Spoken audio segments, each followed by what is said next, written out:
What's up, everybody? Brett here, and I'm back today playing some more Total War Warhammer 2 multiplayer action. It's going to be another 3v3. This was, I think, the first game we ended up playing. If you watched the last one, it's pretty much the same group of guys. I think I have one different person on my team, but I'm going to be playing as the Dwarves with the Lizardmen and Greenskins as my ally. Look at this. The size of this army, super tiny. And we're going to be going up against the Empire, the Blessed Dread Dark Elves, and the Vampire Counts. And the map is going to be Kultun Plains, I think is how you pronounce that. And check out my build, guys. It's very fire-centric. I was trying to do something different, and I'm going to talk about that when we get in. But basically, I have the amulets, I think they are, on the Thanes that lower the fire resistance of units around them. And the idea is basically to throw out my Lord, to throw out these Thanes, and to have them tank in the front lines. Let's go ahead and slow-mo it. And then shoot from behind them with the Iron Drakes, and also to throw blasting charges from behind them as well. I've got the Ekron Miners. I love these guys. They have tons of ammo compared to a standard group of miners. You see here their ammo is 1 and theirs is 3. It seems like they throw more than 3 though. I don't know. Norgling's Ironbreakers in the front to hold down the center. I've got 1 cannon and the Goblobber. Goblobber might be my favorite artillery piece in the game. It does that leadership debuff on contact, and it just destroys whatever it hits. And then a backline with some rangers. I feel like you always have to have some rangers to protect yourself. And then our opponents sneakily Vanguard deployed some Dark Riders and some Free Company militia right next to where our Greenskin player hit his Lord, the Goblin Great Shaman. Probably thought that was a pretty safe place. I suspected something sneaky going on. You can see I even have my Slayers facing outward, hiding in the trees here. And with a little bit of also some help from some super cheap miners, they're going to try and protect my back line. And that's pretty much it.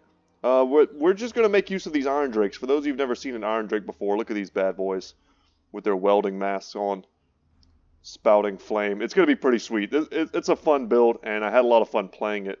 But once again, just like yesterday's video or the day before's video, I'm holding this flank against what looks to be a pretty overwhelming force that's coming my way. The Empire is going to collapse on me, and the Dark Elves are coming straight for me. So I've got a lot of things to contend with.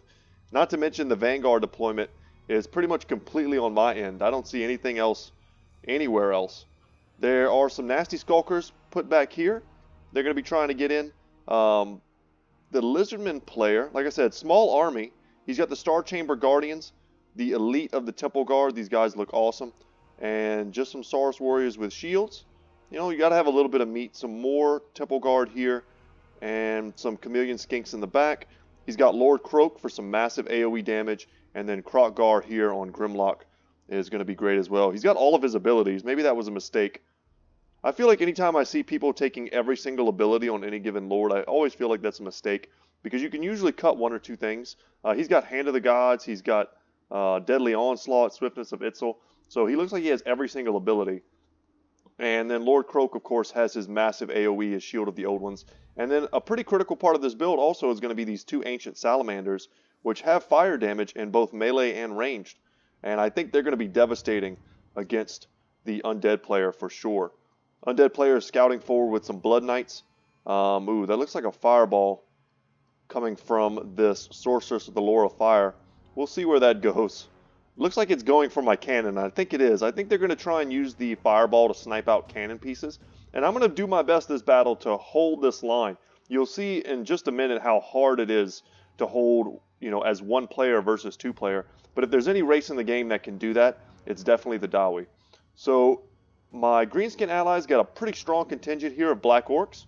I like that. He's got the Rusty Arrows here, kind of hidden in the forest, but they're kind of in killing range of these Blood Knights. Where else? Where are the rest of his army? Some more. Is that 3 Black Orcs? Where are they? We know the Great Shaman is off to the side. We know there's a ton of nasty Skulkers over there. Okay, here's the Morgre's Mangy Marauders with their armor-piercing damage. They're kind of like Wolf Riders. Just how many guys did he have over here? Oh God, okay. Okay, I was kind of wondering when the battle started, but I was so overwhelmed by what I had to deal with that I wasn't really able to watch my allies rather, and see what their movements were. But he is being very sneaky. He's got the Warlord's Boys. He's got all of these nasty Skulkers and a Night Goblin Shaman trying to sneak around the back. but they're so far away in their infantry units, so they're going to take forever to get there. You can see that fireball coming in from multiple directions. One Bright Wizard here, and one Sorceress of the Lore of Fire. They're shutting down my artillery pieces. I've only got 2 pieces apiece, 2 on the cannon and 2 on the Gobblobber. Gobblobber's racked up 19 kills already, and the cannon has been shooting at, hard to remember. I think I took a couple volleys at the the Sorceress of the Lore of Fire, but I don't think I hit anything. Let's go ahead and speed it up. These Dark Riders managed to make it in, but I'm going to be splitting my forces, trying to get my Rangers over here to start shooting at this Bright Wizard. And I'm actually not that worried about this. When I saw it happening, it was a little bit upsetting to have my Gobblobber go offline, but that's already happening. There are 4 great cannons on this side of the battlefield, all focusing down my guys. But this is what I wanted to show you guys. This is the fun part. Check that out. Just check out the sheer damage being done. And it's going to be hard because, like I said, I have to contend with 2 flanks worth of units here. We've got handgunners, cannons, great swords, regular swordsmen, tons of them coming in. And my ally, my lizardman ally here, isn't helping me. He's not sending any of his infantry over to my side of the battlefield, and I'm just trying to hold. Shield of the Old Ones, though, that was a pretty nice little, the Supreme Shield also, it's plus 44% damage resistance for my guys. That's going to help me potentially survive all of this damage that Kroq'Gar is trying to put in. He's popped Dreaded Duelist to give himself a buff. Here come the Skulkers in the back. Hopefully some of them go onto these Great Cannons. But I'm having trouble. The Witch Elves have made it into my Iron Drakes, and they're going to cause them to rampage, and I'm not going to be able to pull them out. The Witch Elves do decent armor piercing, and the Iron Drakes may be in for it. They have 125 armor, but that's not going to be enough to save them. My Miners here, they've managed to throw their blasting charges, and now they're fighting Empire Knights. The Empire Knights are going to seek to cycle charge. We've got an Arc Lector here, and a Celestial Wizard, so multiple casters. Meanwhile, the Lizardman has made a nice front line here for his guys. I think he might have gotten a nice spell on the Shades. I'm trying not to miss anything, guys. There's so much going on. Maybe we can get a bigger, more overarching look. I get some of my Miners blasting charges onto these Graveguard. I've managed to secure one of my Iron Drakes, and they're going to be fighting basically for the rest of the game. They're going to be online. And my Slayers were able to get back here and shut down a lot of those Dark Riders, and we've driven them mostly off the battlefield now. And I'm trying to resecure my artillery pieces such as they are. Miners are coming in, Rangers are trying to be pulled out and used to their full effectiveness. This Thane here is being beaten on, but he's doing okay. He's giving it back to him. Thanes are incredibly tanky units. And the Norgling's Ironbreakers are going to find a home, but check out this beautiful fire. My opponents blob up here around this one group of Miners, and we're going to try and punish it. Kroq'Gar comes in, Dreaded Duelist, Deadly Onslaught, but with the Slayers in hot pursuit, we're going to see if we can't take him out. Oh, here we go, something big. Ancient Salamanders are shooting in. Oh my god, that's devastating. Here we go. We got to see this. Slow-mo it. Okay, not slow-mo. Alright, slow-mo. Oh, yeah. That's beautiful. That was probably one of the lower end casts that Kroq can do, probably conserving mana there. Oh no, he did like a 1-2 punch. Oh, that's beautiful.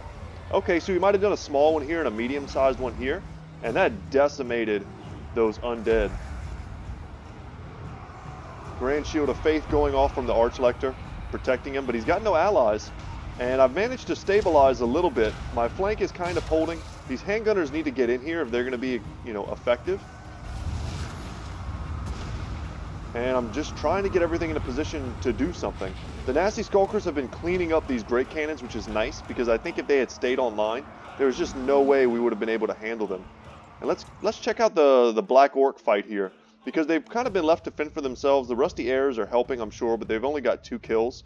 The Black Orcs will decimate Crypt Horrors, Graveguard with great weapons, even with the aid of this Corpse Cart, providing them some sort of healing and buffs. The Sternsmen here have their regen, but they are not made to fight Black Orcs. They have anti-infantry bonuses. They're pretty well armored, and their regen is nice. But, I mean, I guess in a 2v1, they certainly take them with the aid of the Corpse Cart, but it's still going to be a good trade for the Greenskins. And they're holding up so many of these Graveguard that the Lizardmen here in the center have pretty much won their fight. They didn't really have to fight a whole lot. They had a couple shades who were kind of shooting at me, kind of shooting at them. But they won their fight. Some very good play from Lord Kroq. You see here, Kroq'Gar isn't even engaged. They did, however, lose one of the ancient salamanders, probably to overwhelming shade fire. But they're pretty close to being offline, and I'm going to send some of my very cheap assets, like my miners and blasting charges, over here to try and engage. And another Supreme Shield of the Old One to aid an ally. Very good play here from the Lizardman player. Good team player stuff. I like that kind of thing. See a Curse of the Bad Moon going off. That spell is so inaccurate, it's hard to ever make use of it. And the Goblin Shaman probably was just trying to use it before he was routed off. Unfortunately, he could have been tucked in, in my formation. That would have been a good place to protect him. But sadly, he was not. My cannon crew still struggling to get online. I'm running away from the shades. Their armor piercing is a bit too much for me. I've still got some rangers. I can use them to counter skirmish the shades, and I think I will in a little bit here. Another Curse of the Bad Moon, probably from this Night Goblin Shaman. And the tide is coming in of nasty skulkers, and they are in the back lines. They are feasting on the handgunners. They've totally decimated the great cannons. And now you've got all these great swords, Empire Knights, some swordsmen. They're in decent shape, but somewhat tattered, and they're going to have a hard time fighting on two fronts. Now they've got them coming from behind, and you still got me, who is, I'm somewhat intact still. I've got some Iron Drakes here that are still able to fire. My Lord is still okay to fight. And Lokir Fellheart is in the wrong neighborhood, because Kroq'Gar comes in, and there with a finishing blow, kind of a cool combination of an Ancient Salamander shot, the Temple Guard, not letting him go. Oh god, here we go. Another one of Lord Kroq's abilities is going to blast apart some of the Sternsmen. It looks like he was able, the undead player was able to move them out of the way of the Vampire Counts player.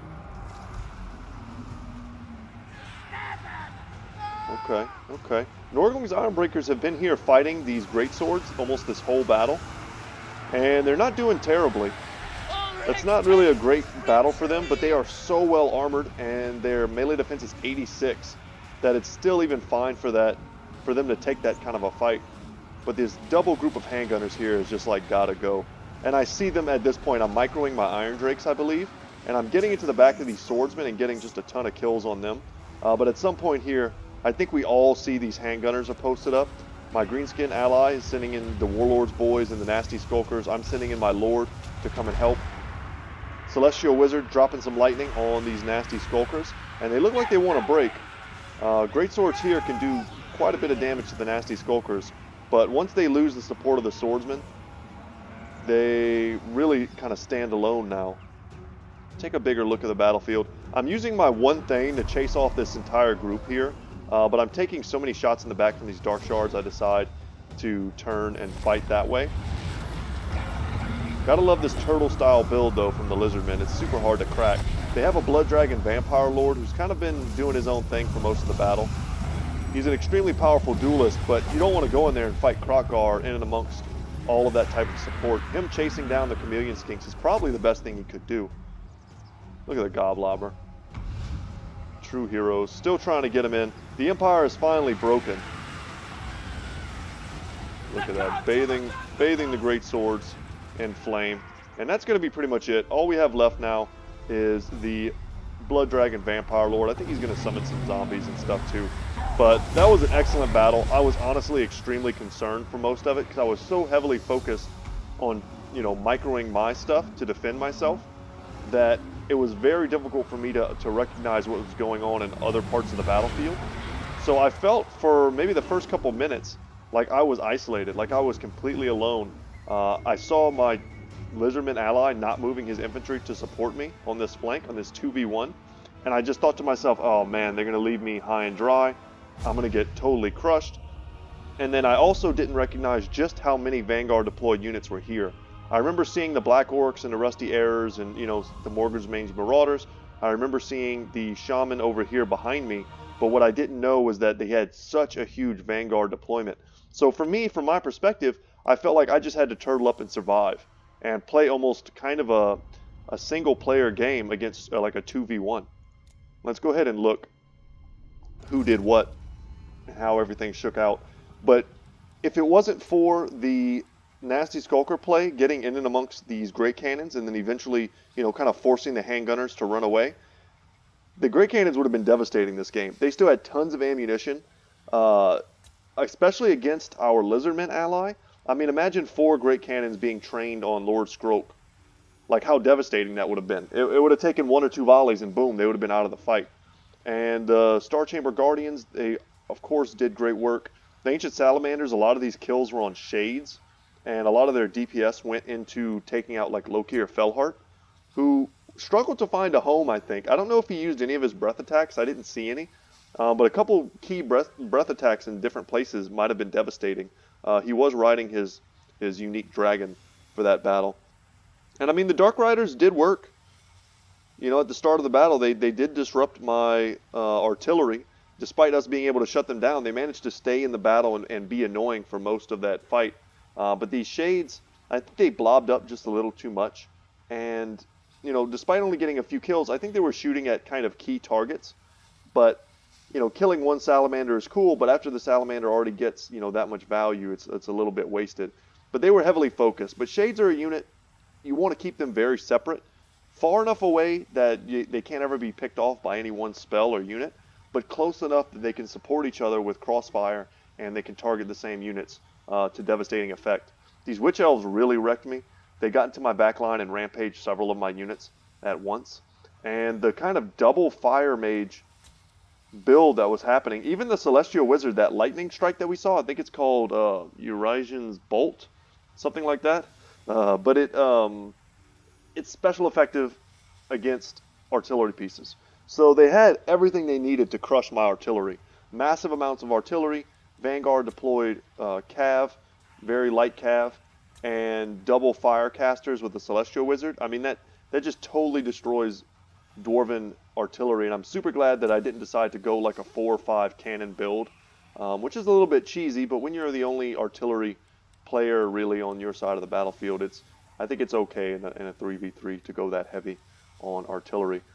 Norgling's Ironbreakers held and held. This one group here is the one that did not get rampaged by the Witch Elves. They got 150 kills from shooting people in the back. And I love these units. They're only 700 gold. They're so cheap. I think that's the same cost as an Empire handgunner. And just sometimes they do nothing, right? You take them, they get wrecked. But in the times where a single unit of Iron Drakes does its job, they more than make up for. Like if you take 2 of them, one does nothing and one does a lot, I think it balances out nicely and you end up getting your gold's worth. My Rangers did a decent job. One of them got crushed pretty early. The Miners with blasting charges. I was happy with the performance in general of all of my units. Lord Kroq, 171 kills, awesome. And then at the end of this, Kroq'Gar was in like perfect health, and so were the Temple Guard. Any other thing to talk about? Let's talk about the vampire counts real quick. I think they ran in a bit too eagerly with those Blood Knights. Throwing them away early was not too hot. They basically had like this entire matchup. They could have gone completely against the Greenskin Black Orc line, the 4 Black Orcs. Basically just these units here. They were fighting just these units. They could have easily crushed this if they had focused, and then they could have collapsed onto the Lizardmen afterwards, because the Lizardman player wasn't moving. He was sitting perfectly still, but instead they kind of threw some of their Graveguard at the Lizardman player. We saw that some of these great weapons were crashing up against the Saurus, and yeah, I think they could have overwhelmed the Greenskin player on the left flank and then collapsed inwards. But instead, they split their forces in 2 fights that they couldn't really win either of them if they split their forces. So, yeah, it was hard to say at the time. They were probably wondering just where the hell the rest of the Greenskins were, and it wasn't until halfway through the battle that they were able to see, I'm sure, the nasty Skulkers. But anyway, guys, that was a great battle. I thought it was fun. I thought it was fun tactically, and also I thought it'd be a little bit educational, just from my point of view as someone who felt like I was being abandoned in the beginning of the battle. But looking back and watching it now, the replay, I see, you know, Lord Kroq was supporting in a lot of different areas. I see that the Ancient Salamanders were shooting at targets that benefited me as well. I see that my Greenskin ally, you know, had a plan and he executed it very well. So if I had been in the battle raging or, you know, just, you know, crying salty tears because I felt like I was, you know, being hung out to dry, that would have been wrong, right?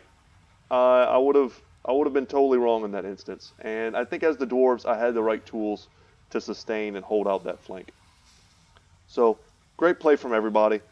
Big thanks to everyone who played this game. It was super fun. And like I said, we went on to play more games, and they were good as well. But that's going to be it for me today, guys. Thank you so much for watching. Once again, my name is Brett. My channel is Good Talk Gaming. If you'd like to join the Discord for the channel, we've got lots of people in it right now that do play Total Warhammer 2. Feel free to add me on your friends list on Steam. If you'd like to send me replays, just let me know. I'll shoot you an email address that you can do that, and I'd be happy to cast your games. So guys, thank you so much, and as always, I will see you in the next one, y'all. Take care.